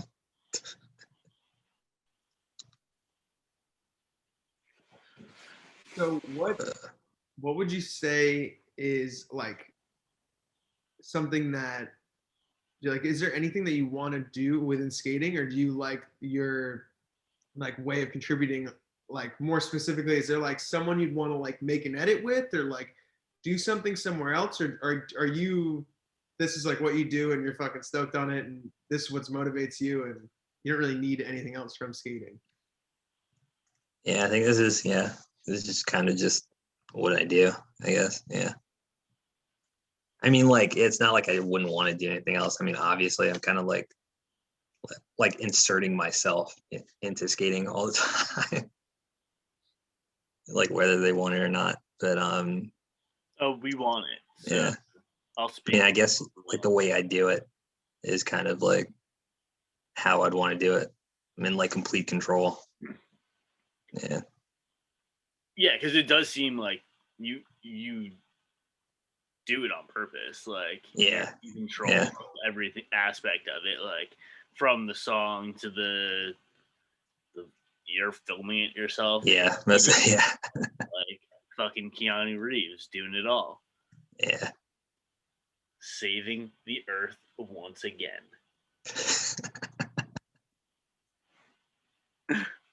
Are you working on anything else now that you're like, or has anything like that you're motivated on working on, or just kind of like the same formulaic thing, and maybe sometimes you'll do a remix?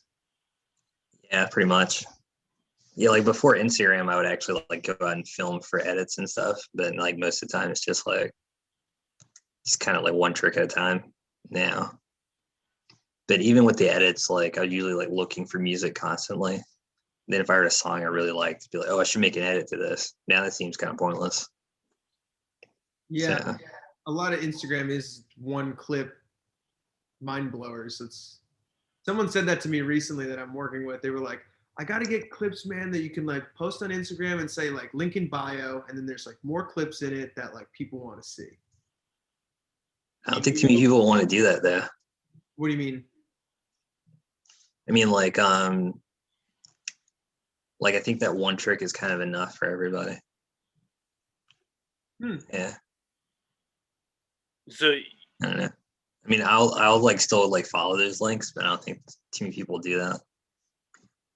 That's definitely one take on it. Like what, I mean, you could see by the way people operate different things on Instagram, like what mindset they're going with. I don't know. When I started like the Youngco, I guess, I would still like post every clip I got, like every day that I did it. But then I'd put them in an edit and the edit would still get like just as much attention. So I guess yeah. Yeah, Jordan's done that in the past where like he would put like the clip that we got on Instagram that day, and at the end of the summer he just took all of the clips that we had filmed. Yeah, just being edit. Like 2 more, and people were like, "Oh my god, this is such a good edit! I've never seen this before. You like this shit? Like you've already seen this." Yeah, definitely take advantage of that a lot. Like people forget it. Yeah, I'm so stuck in my ways about like the old, like it's been out there. You can't use it again.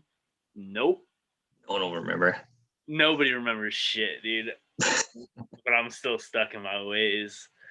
I don't think that there's even people that do remember, like, I don't know, when you post it, like it'll still, I think, get seen by a different group of people.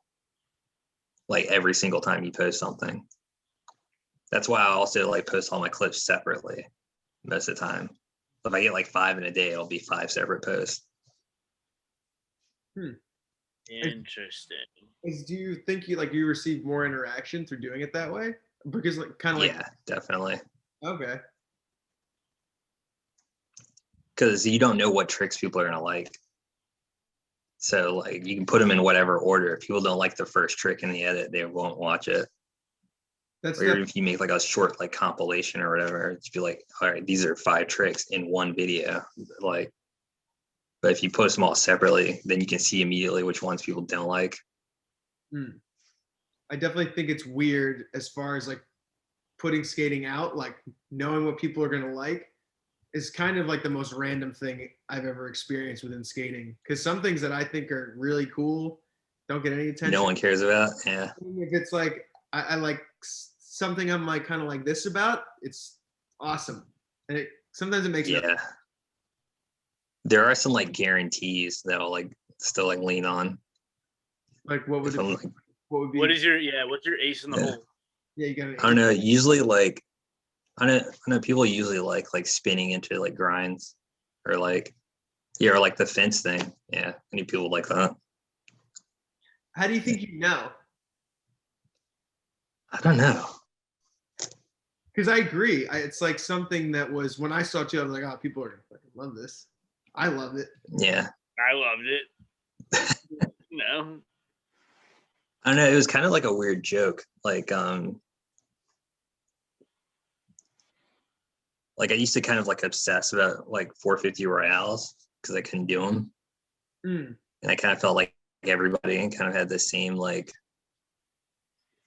kind of reaction to that trick. And then when I learned how to do them, like I kind of understood why people stopped doing them. The 450 back royale is what you're talking about, right?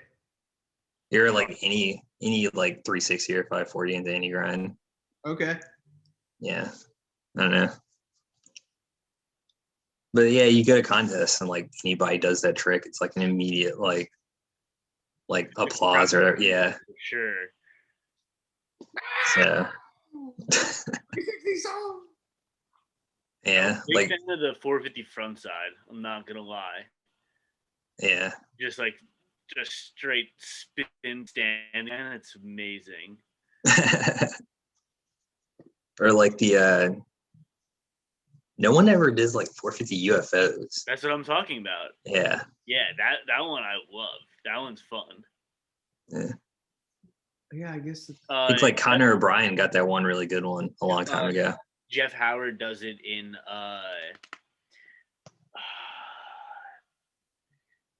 something winter, strange winter, cold winter, something with Carter. He does like a mean. Chance of Rain. They did that backside one. But it's not in his Chance of Rain one. It's in like Yeah. the free online one they made together. I know what you're talking about. Yeah, because he kind of spun into it. Like he's doing like the way you kind of spin. It's like a 3 like Machia or a Mizu, where you do most of the rotation like on the ground and you kind of suck your legs up. Yeah, that was really cool. Yeah, that was a good one for the UFO at least. Yeah. Has skating felt like it changed for you over time at all? Because it's were you like I guess sorry, this is a better question. Have you been in the city that you're in now the whole time, like through your skating career? Yeah. So does it feel like skating is different at all at any point, or like because people talk about like an ebb and flow and popularity for you, does it feel like that? Because it doesn't seem like it. It was never super popular around here. Like it was only super popular in like the beach, which is like 2 hours away. So like there, and like there's a naval base there too. So there's like a constant influx of people. So when people But yeah, I think like this area is, yeah, people from like everywhere, especially California. But yeah, this area just isn't good for skating. Like, so when you hear people talk about like the like ebb and flow of skating, I don't know if you like hear or see anyone talk about that. Yeah, and people are like, oh dude, like I remember we used to skate with like 50 people. It's like, yeah, that was never a thing. How do you like, does that it doesn't seem funny to you in a way? Or like something that's just like never really been there, or like yeah, it's just like that. Yeah, I don't think I ever skated with more than like, well, I mean I have, but I mean like it's been very uncommon to skate with more than like 5 other people, like ever. Yeah. Wow. I didn't think I'd want to. Yeah. I was about to ask that. Would you want to at this point? Yeah, most of the time I don't. Yeah. Why not? Well, like usually, like whenever we would go out of town, that's when we'd skate with a lot of other people, and you kind of just spend most of the time like sitting around, like waiting for that one person to show up, and then you gotta like talk for and like figure out where you're going. Yeah, it's annoying. I kind of like just like driving around getting lost and trying to find something, and most people don't want to do that. Yeah. Seems like you need a better tour guide. Yeah, but even still, like more than like a couple people, like I mean, everybody I think goes through that. If you go somewhere to like film, yeah, you just don't want a bunch of people. It definitely becomes less productive. Yeah. So I guess you're also, would you say you focus on the productivity of like what you're going out to do? Like the, Yeah. like that seems like it, does that annoy you? Like when it's just kind of like those situations where it's all. Yeah. Yeah, I'm definitely the person that's like sitting in like someone else's car, just feeling like yelling at, well, like under my breath, kind of at everyone else in the parking lot. Just be like, dude, get in the car. Let's go. Come on. Yeah, that can get frustrating. I agree. I think I do it pretty often now, so I'm like, just this is like what it is every time. Yeah. Yeah. I'm the one getting yelled at, so Yeah, he's got a big boy. yeah, I got a definitely 5 minute delay, just in general. It's weird too, because like me personally, I'm not like a super like a punctual skater. Like around here, if you call me to skate at 1, I might show up at like 1:30 or something. That's fair time. Well, I mean, there used to be like a spot that was like 5 minutes from my house that I went to every day. That's like how I learned how to skate like handicap rails. And so like my friend called me to skate, and like since it was so close and he lived like 20 minutes away, I just like sat down, like watched a movie, and like an hour went by, and he called me. He's like on his way home. He's like, I went there and I waited for like an hour, and like he never showed up. Do you remember what movie it was? No. Yeah. Probably a pretty good one. Probably not, because I was like, oh, I'm just gonna kill time because it's not gonna take me a long time to get there. Ended up fucking up the whole sesh. Oh, I'm sure you still got out. You don't need that other guy. It was like late at night. I probably didn't skate like at all. Yeah. That place was like abandoned for a while. It was like a really, really low like handicap rail. And so like one day I was like, I'm gonna learn how to skate like a handrail.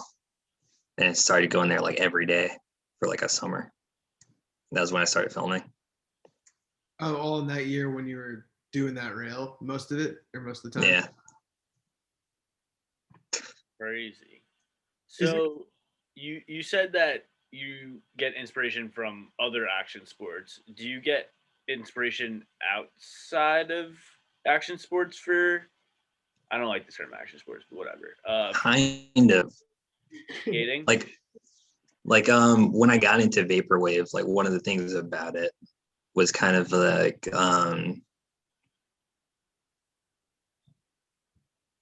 the kind of like repetitiveness of it, like the repetitiveness and like I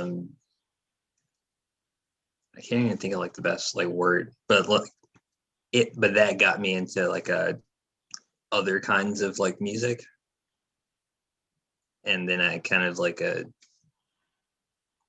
start, I don't know, it kind of got me into like minimalist like composers, and then I started to look at skating through that way. Like it kind of seemed like skateboarding was starting to get like that, like people doing like really simple tricks, and that's around the time with like Nick Labar, he's doing like straight airs and stuff like that. Mm-hmm. Yeah. So I did kind of try to apply like, I guess, like a reductionist view to like skating and like breaking tricks out into like really simple things instead of trying to do complicated tricks, maybe. That's definitely a cool way that you got to that point by using the music and reducing your music, and then you like use that lens to reduce your skating. That's fucking Yeah. cool. I like that. You were gonna say something, Tyler? I remember Nick Labar brought your he called them fun little Michael Briggs edits. I was like, that was so funny. Yeah.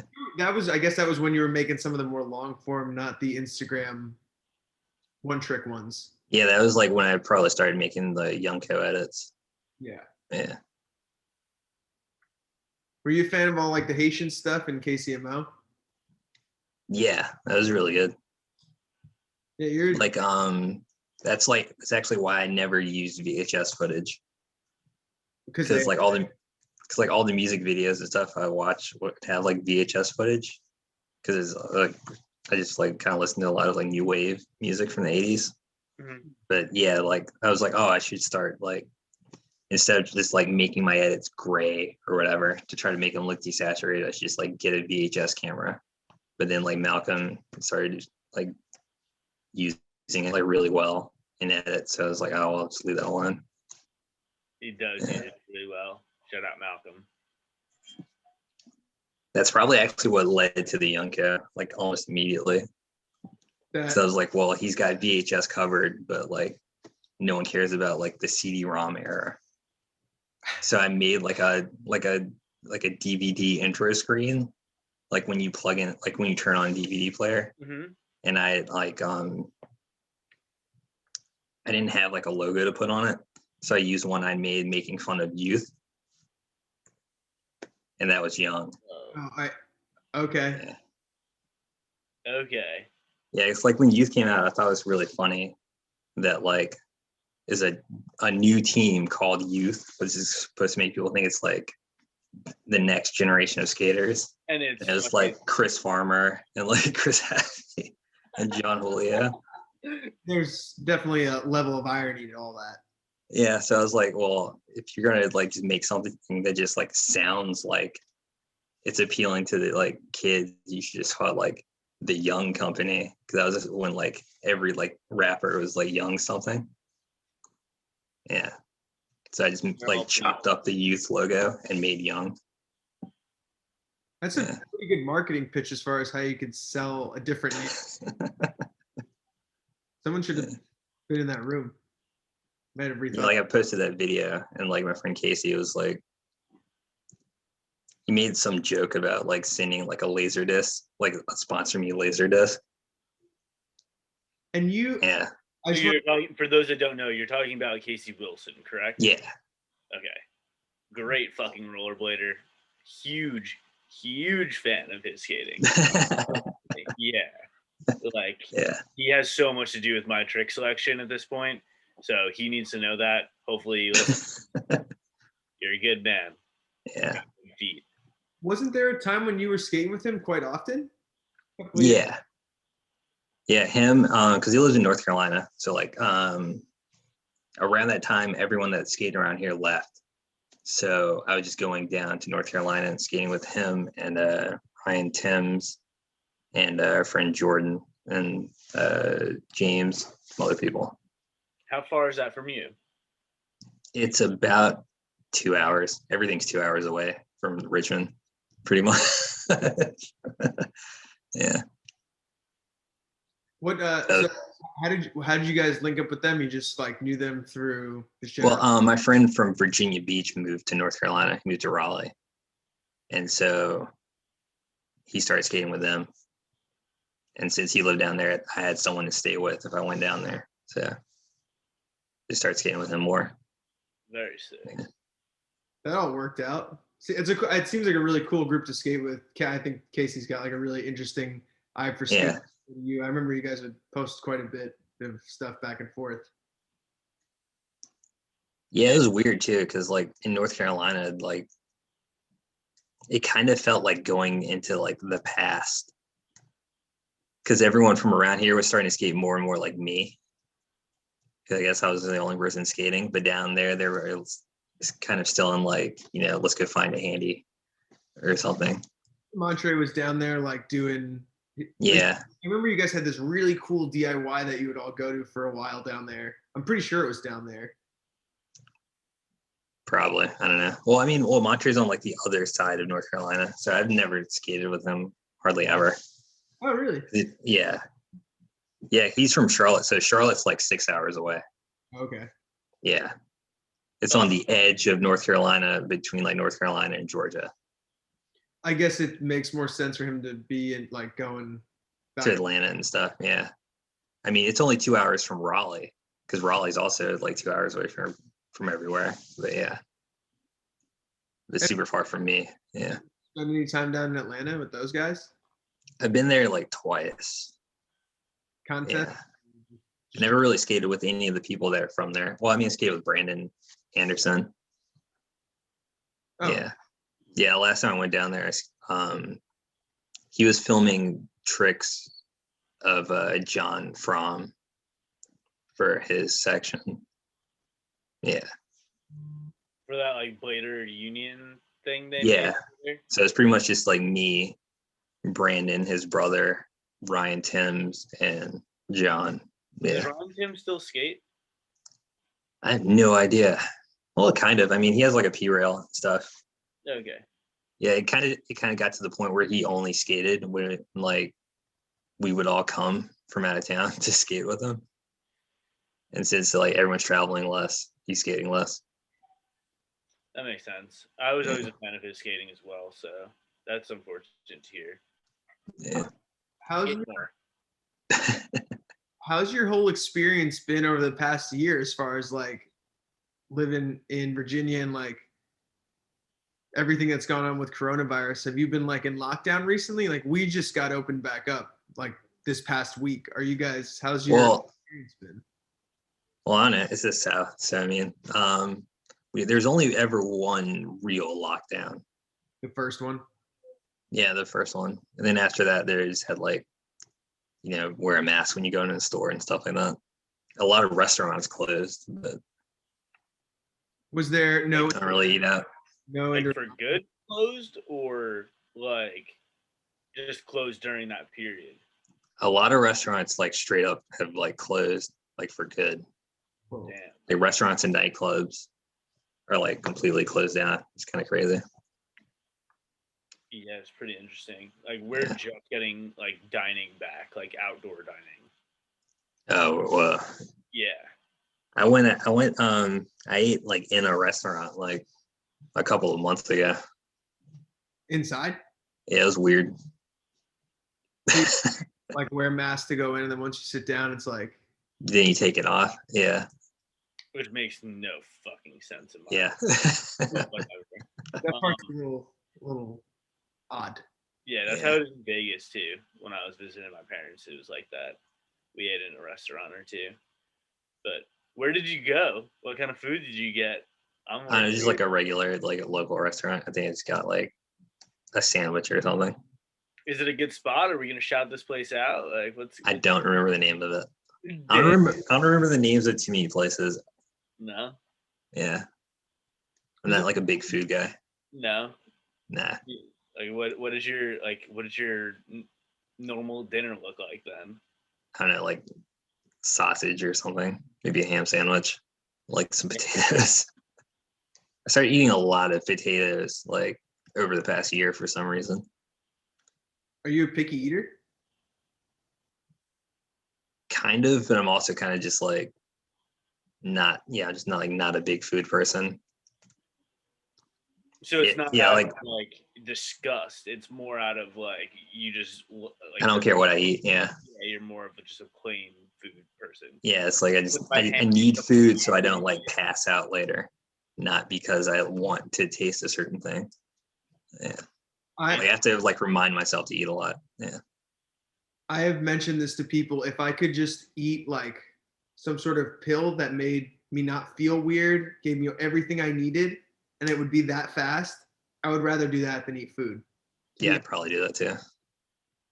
I would definitely do that if you could do that for sleep.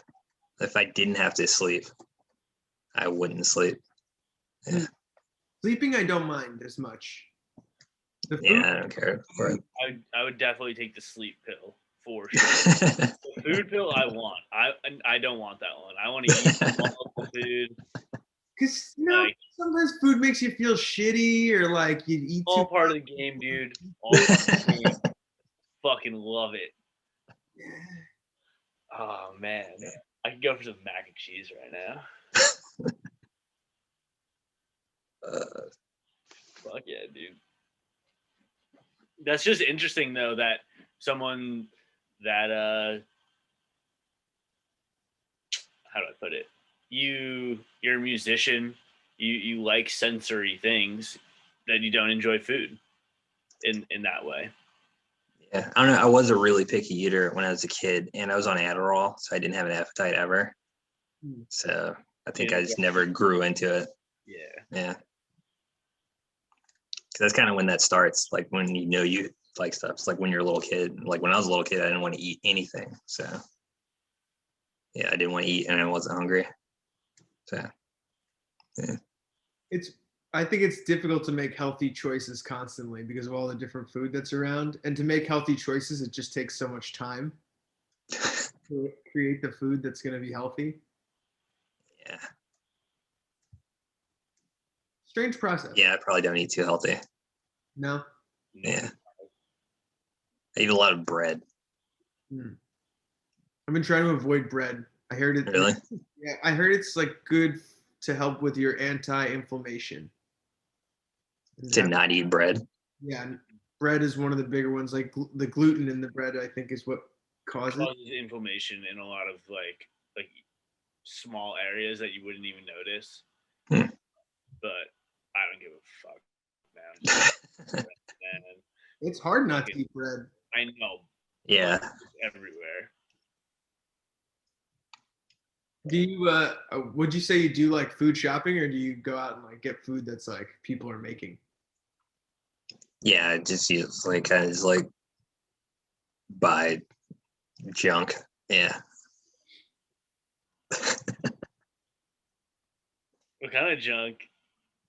I mean, I was kind of just like eating like a meal a day from like gas stations up until like a year ago.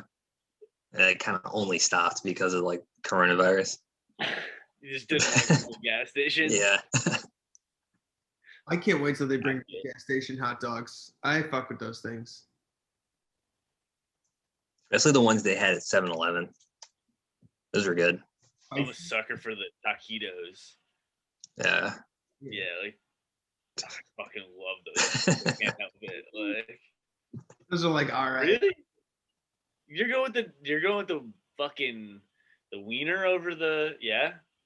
You ever get like the fucking cheeseburger stick? I got one of those on accident. That was weird. Yeah. Like it wasn't even bad. It's just weird. Yeah. A roll of cheeseburger.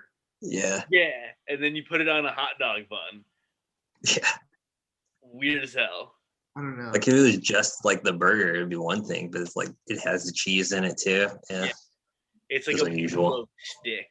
Yeah. Yeah, I stopped at the classic hot dog. I think you should move on to the taquito, man. That's a good move. Especially like they got some good flavors going. I'm just making myself hungry. Sorry, boy. Wait, do they have sheets in California? No. Oh, really? No sheets here. I eat sheets. Maybe up north. Is there sheets by you, dude? What sheets? No. It's like it's like a gas station, like similar to like a Wawa. Like yeah. Like one of the large, right? Explain what sheets are for people. What sheets is pretty much Wawa, but like they pretty much have like a different menu. Oh, that's cool. Yeah. But they still have like the whole like deli counter, like that. It's like a full service gas station. Yeah. Truck stop style. Yeah, they're pretty fire. Yeah, I was eating at Sheets. Like that's probably like my main gas station I was eating at before like the plague.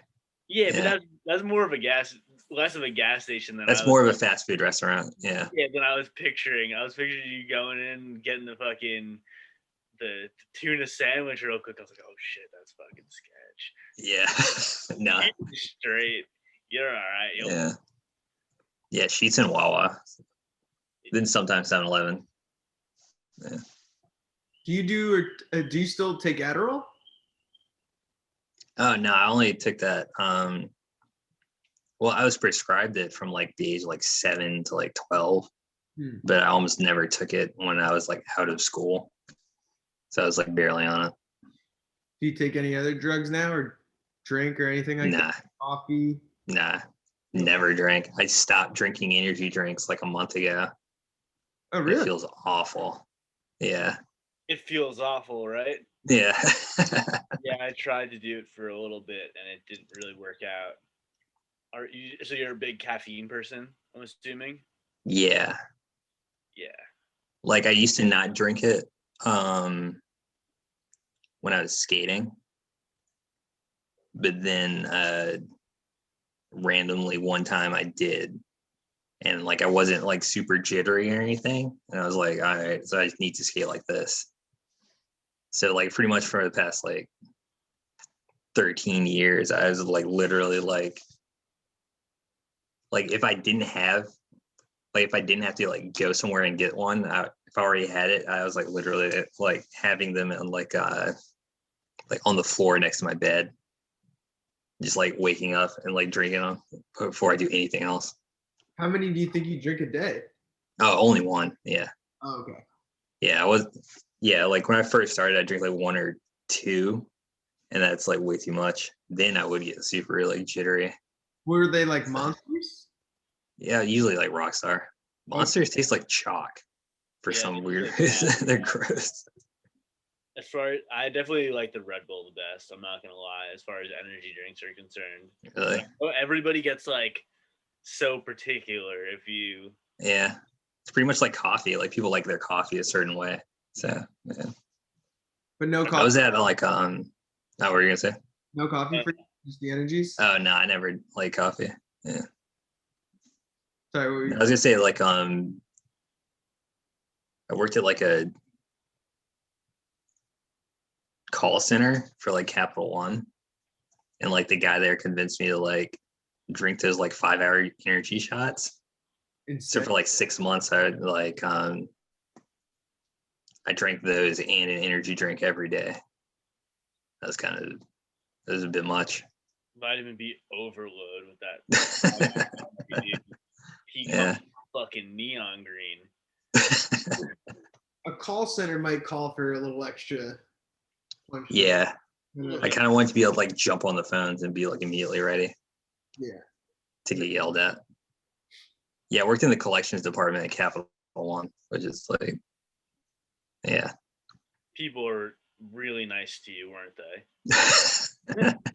Yeah, after I told them they owed us $10,000. Yeah. Yeah, they were really, really nice to you. Tried to buy you a nice meal. I bet. Yeah. From Sheets, but damn, that must have been a fucking horrible job.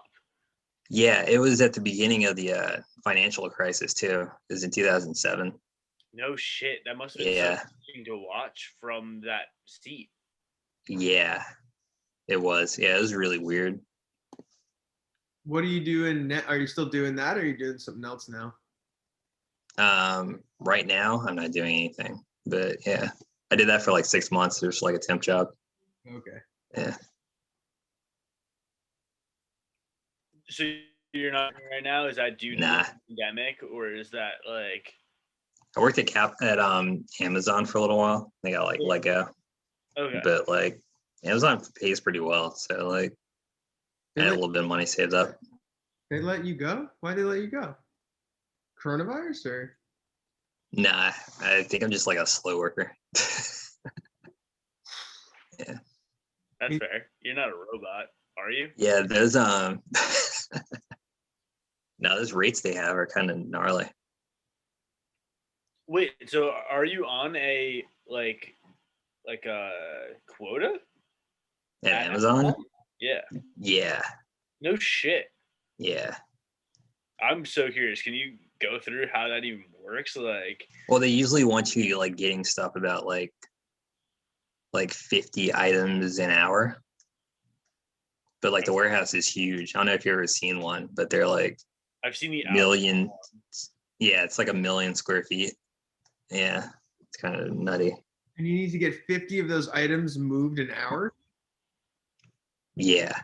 I was in the department that just got stuff and took it to like to get like packed up and stuff. But yeah. Oh, so you were one of the cogs in the machine.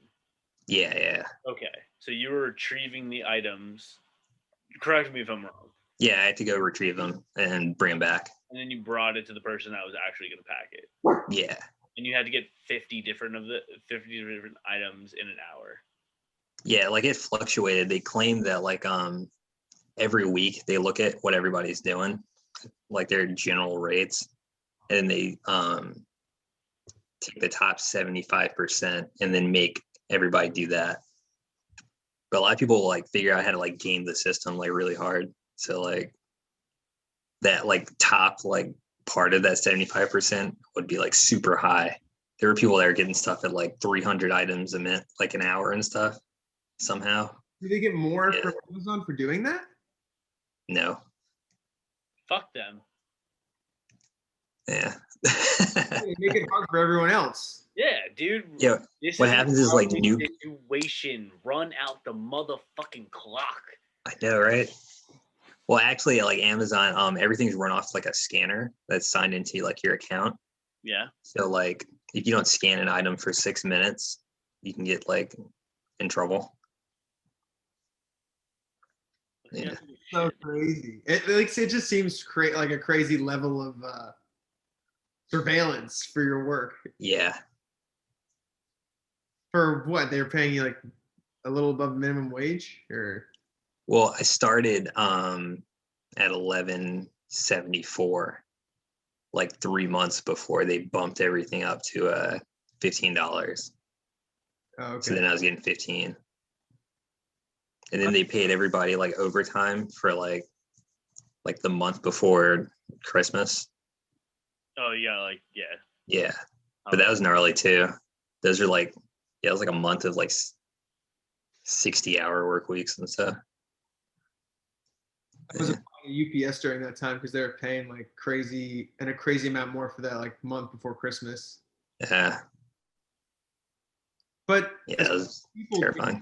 Taking those like corporate jobs and like doing 300 boxes an hour. I lived with some guys that would work at Nike and they would get so mad about people stealing shoes. And like, dude, why do you care? It's not it's not yours. So like it's just so rude that they come in and do that. I'm like, but who cares? Why are you? I'm sure if people could steal from Amazon, everybody would. They had like metal detectors and stuff. Yeah. Yeah, I guess they're. What would be the first thing you would steal from Amazon? I don't know. Well, Amazon always has different stuff because it's like Amazon. So like, yeah, I don't think I ever saw it. Well, yeah, like every once in a while I'd see like recording equipment. That'd be like, oh man, this would be sick to have. It's usually like gigantic though, like head high boxes. It's like you can't. Yeah. You don't even fit underneath your t-shirt? Nah. Like right before I started working there, well, not right before, but like everyone training me was telling me the story where like like somebody found like a 4 foot tall dildo that they had to go get, and like everybody's taking pictures of it, and that's when they banned cell phones. So when I started working there, you couldn't bring phones. Because they had the 4 foot dildo? Yeah. What? Yeah, it was like 4 feet tall. They said it was like this big around. Oh shit. Yeah. It's more of a statue than a actual dildo. Like, what are you gonna need? You're gonna use that thing with fucking, I don't even know if that's possible. Fucking 2 hands. Hey honey. Tell honey I said hi. She can hear you. She can hear me? Yeah, that's good. Do you have any pets?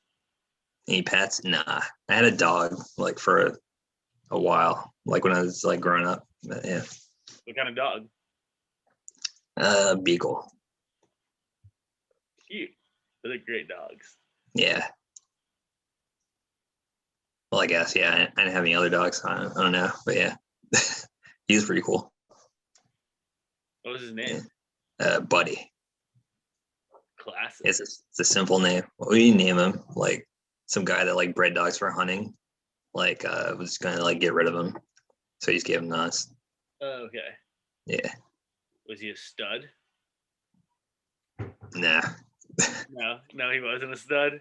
I don't know if he was the one pumping out. Nah, he was just like one of those hunting dogs. Yeah. Oh. That's cool. Did you ever take him out hunting? Nah. Apparently he was really bad at it. That's why the guy wanted to get rid of him. Cause like he would let the dogs like go like in the woods or whatever, and like Buddy would always just like come back. Yeah, fuck Yeah, that. like you wouldn't go chase after anything. You just go back to the car. That's more of a homebody type Yeah. of, I mean, it's cool for a pet. It's like he never like ran away or nothing. Like he always came back. it's kind of Yeah. how it is. It's like not gonna leave. It's Yeah. doesn't want to. Yeah.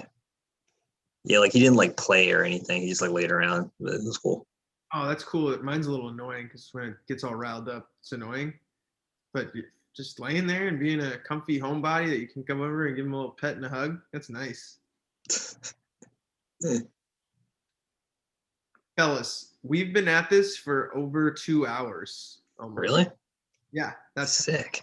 how it feels. Did it feel like 2 hours? I don't know. Well, you said earlier you like editing is a good way to kill 3 hours. Yeah, totally. Is it a good way to kill 2 hours? That's pretty solid. All right, cool. That's all that I can ask for from Sir Keanu Reeves. Well, he's not a real person. Keanu. Yeah. I mean, is he? What is real? What is real? That is a good question. What is real? Do you know? I don't know. I remember like that really kept me awake, like as a kid. What is When you real? start to think like what is real if everything is different to everybody.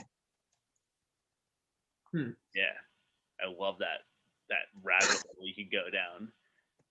Because like my reality is different than both your realities. Yeah. So what is reality? Or is reality just perception? Yeah. Life's mysteries, my friends. No. Was there anything you'd like to say to the community at large that tunes in? No. You requested, just so you know. Multiple people asked to have you to hear from you. Really? Yeah. Whoa. Yeah, so I hope that it's cool for you. But That's yeah, cool. if you have anything to say to anybody, let them know. If you don't. You can do whatever you want here. Yeah, I don't think I have anything to say that I Perfect. haven't said already. Fuck yeah. That's great. Sick. Well, bye-bye, everyone. Bye.